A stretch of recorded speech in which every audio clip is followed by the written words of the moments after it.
Coming up on today's show, I'm going to go player by player for the New York Knicks and tell you my biggest concern for each guy heading into the 2023 NBA season. But if you are excited for the season to get going, we're like 40 days away from tip-off against the Boston Celtics at Madison Square Garden. I want you to hit that thumbs up icon. If you're ready for the season, hit that thumbs up icon right now.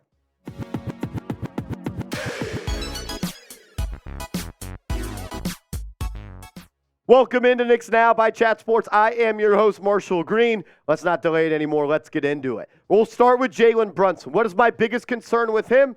I've actually got two. Can he continue to thrive as a number one option on an offense? Because now every team in the NBA knows that Brunson is the head of the snake for the New York Knicks. And if you're able to slow down Brunson, you're going to have a better chance of winning as they have to run their offense through Randle and Barrett. Number two. Will Jalen Brunson be able to shoot lights out from three yet again this season? He's a good shooter, no doubt about it, but what he did last year was great. The dude shot 41.6% from downtown. Those are Steph Curry type numbers. And I wonder, with more defensive focus, more film, and a game plan that says, let's do everything we can to rough up and hurt and try to get in the jersey of number 11, will Brunson be able to do it again? I don't know if he'll be able to shoot 41.6% again. Can he keep it above, let's say, 37% from downtown? I mean, the last final 34 games of the regular season, Brunson literally was playing like Steph Curry, averaging 28 points per game and shooting 46% from three on 5.3s per night. I don't know if Brunson can go another 40 games shooting 45% from three. That's kind of the only concern I have for him. He's going to be great again for the Knicks. Another season, more comfortability. I don't have any worries about that, but I just wonder if he can keep that extremely, extremely high and hot percentage from downtown up. Only thing I'm a little bit worried about with him. Because we saw in the playoffs, he really wasn't able to do that. He was still really effective, best player on the Knicks, big key as to why they were beating the Cavs, and really a huge piece as to why they almost beat the Heat. But he shot 29% from deep against the Cavs and 34% from deep against the Heat. So the biggest concern, can he do it as everyone knows who he is now? No more surprises. And can he stay hot from downtown? From Brunson to Randle, can he put it together in the playoffs? That's the only concern I have with Julius Randle. Maybe as well, will he be able to bounce back from the ankle injury, the offseason surgery? I also could have said that. We'll throw that in there as well. But can he finally be the player he is in the regular season in the playoffs? Because what he's done in the 13 games in the playoffs, wearing a Knicks jersey, it's disgusting. It really, really is. 17 and 10. Those are great averages. But when you shoot 34% from the field and only 27% from downtown, you are actually hurting your basketball team. And that's what he's kind of done the last two times the Knicks made the playoffs. Question is, can he ever do it in the playoffs? If he can, if you get regular season Randle in the playoffs, I think the Knicks can make the Eastern Conference Finals. And I don't say that lightly. I'll ask you, can Julius Randle get it done in the playoffs? Or is that just who he is at this point in his career? Type Y for yes, type N for no. I want to hear from you.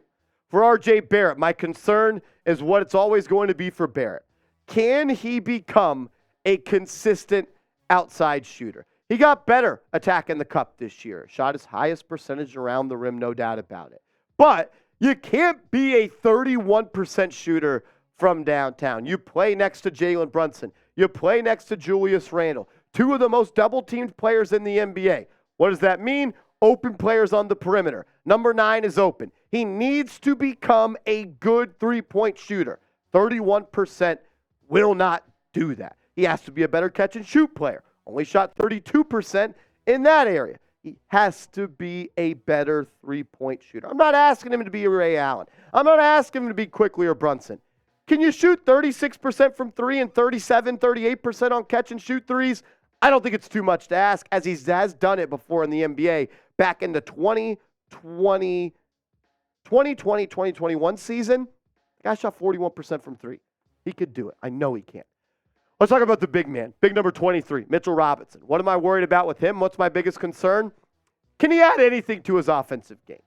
A little bit worried about that, but the main worry for me is can he become a decent free throw shooter? Every year in the league, his free throw percentage goes down. And I don't know how that's possible. From 60 to 56 to 49 to 48 to 48 to 48.4. Some other worries I have with Mitchell Robinson: can he learn how to set a screen, and can he stay healthy for 70 games this year? Those are the things I'm worried about with him. Let's talk about the 3-and-D player for the New York Knicks, Quentin Grimes. I think Grimes is going to have his best season in the NBA. I want him to be a more impactful player in the NBA playoffs. He was not good there. But can he stay healthy? Because in his rookie season, he missed 36 games.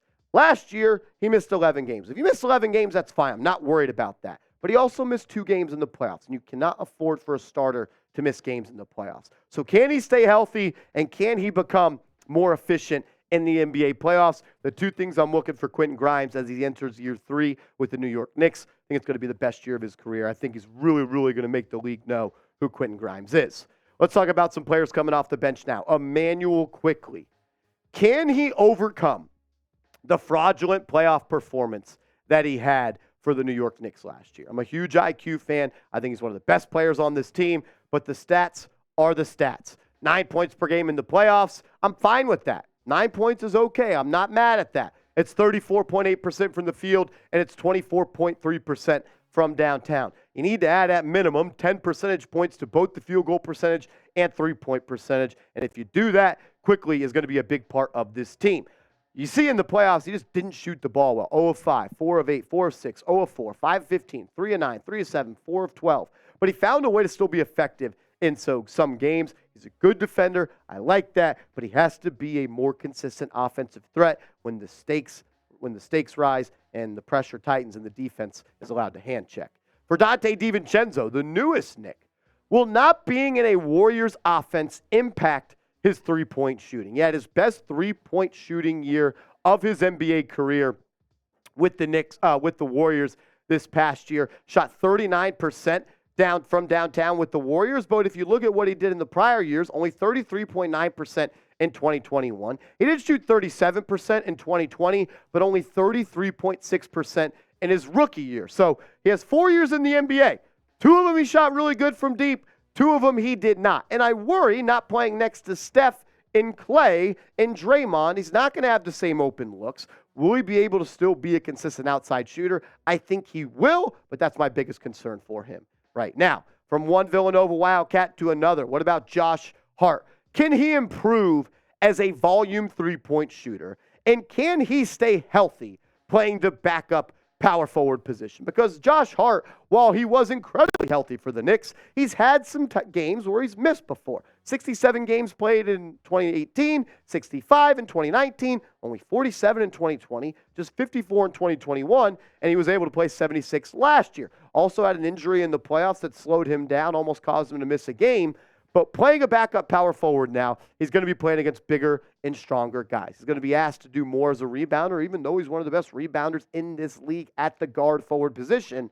Can he do it, though, every single night and stay healthy, banging against the bigger bodies? Thing number 2 I'm worried about, the efficiency and volume as a three-point shooter. I thought he passed up too many open looks in the regular season and the playoffs. He was red hot from 3 for the Knicks in the regular season, but he only did that on 2.1 three-pointers per night. In the playoffs, the efficiency down 20 percentage points, and the usage 2.9 threes per game. I want to see him up to 3.5, almost 4 threes per game, and I'd like for this to be about 35, 36%. Don't think it's too much to ask. Very doable. I think Josh Hart would say the same exact thing. Isaiah Hartenstein, can he stay healthy again? Hartenstein played in 82 games for the Knicks last year. A warrior. But can he do it again? The averages say no. And potentially, can he improve on his outside shot? Because I remember when the Knicks signed Hartenstein from the Clippers, there was this propaganda going around that he was a stretch 5. He's not a stretch 5. But he did shoot 21.6% from 3 on a half a 3 per night. Can this go to 0.7 and can this go to 33%? If it could, that opens up this Knicks offense. A pick and pop with him and Quickley off the bench, or him and Brunson, or him and RJ. Shoot, even him and Julius Randle, as they're going to be playing drop coverage against him. I want to see him become a more well-rounded shooter. Why am I a little bit concerned about the games played? Some of this is because he received some DNPs, but when you play in 82 games, it's hard to do that consistently, and he's never played against more than 70 in a year before that. He never played in more than 50 before 2021 and 2022. That's my worry for Hartenstein. We went through all 9 players that are expected to be in the rotation for the New York Knicks. I gave you my biggest concern for every single player. I want to know for you, though, what is your biggest concern for the Knicks, this entire team, this season? If you want to tell me you're concerned about a player, I'm down for that, but I want this to be the focus of you guys in the comment section. As always, just want to say thanks for everybody for watching. And remember, you could follow me over on Twitter at @MarshallGreen_. I'm tweeting like crazy about the Knicks, and I want you guys to give me a follow. Hit me up.